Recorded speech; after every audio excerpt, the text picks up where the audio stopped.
Our lesson this coming Sunday, April the 24th, is entitled Redeemed from Broken Relationships. And we're going to jump a couple of generations now. Our lesson last Sunday now was about Abraham and Sarah trying to take things into their own hands, resulting in the birth of Ishmael, whereas the real promised now son was going to be Isaac, and God fulfilled his promise there. So we saw that lesson there. But now we're going to jump to the grandchildren of Abraham. Abraham's son Isaac now had twin sons, and whom you and I know very well, Jacob and Esau. Now, in the society of that day, the firstborn had a special right and heritage. He got twice as much, in other words, as anyone else in the family. And so as a result of the conniving of Isaac's wife, Rebekah, because she favored Jacob, and Jacob was her favorite, very clearly so. Esau was more the favorite of his father, Isaac, whatnot like that. But because Isaac's eyes were bad, they were able to trick him now over some food, whatnot like that. And as a result of that then, Isaac inadvertently gave the firstborn's blessing now to Jacob, who was the secondborn in fact. And it caused so much trouble now in the family until Esau is determined he's going to kill his twin brother Jacob, but not until the father Isaac dies. Now that's the background of our lesson for this coming Sunday.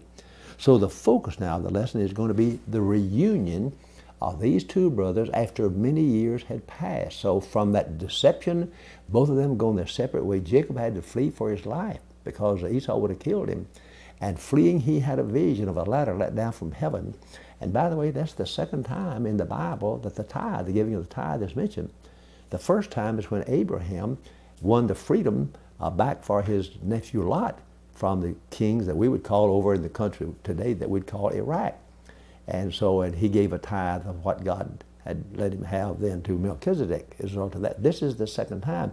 Jacob says, if you be with me, God, and let me live and be prosperous, don't let my brother kill me, then I'll give a tithe to show you my appreciation. So, but in the midst of that, Jacob makes his way then north. Today, Haran might be pronounced then, is located just over the border in Turkey, just north of the modern country of Syria, as we know.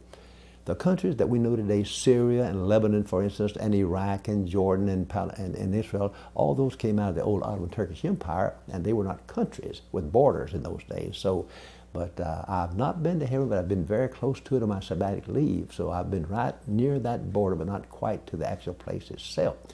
But anyway, so Jacob goes up there now and becomes very, very wealthy because he's wise and smart in how he breeds the sheep. He noticed now that the purebred, the pure white with the pure white can produce pure white, and pure black with pure black. But if you mix the blacks and the whites, about 2/3 or whatever the ratio is comes out, they're most going to be spotted or striped. And he was cleaning up because he just said to his father-in-law, if you'll just let me have these old spotted ones and striped ones for my work. Well, he was just, increasing.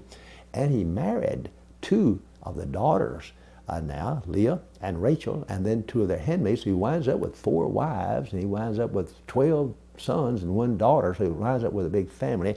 And all that now is kind of in the background of our lesson now for this coming Sunday. So the lesson curriculum writer suggests that we look first of all at Genesis chapter 27, and we look at verse 41. And it simply tells us now about Esau hating Jacob because Jacob had tricked the father, Isaac, into giving him the blessing that was really due to be the firstborn, which Esau should have had.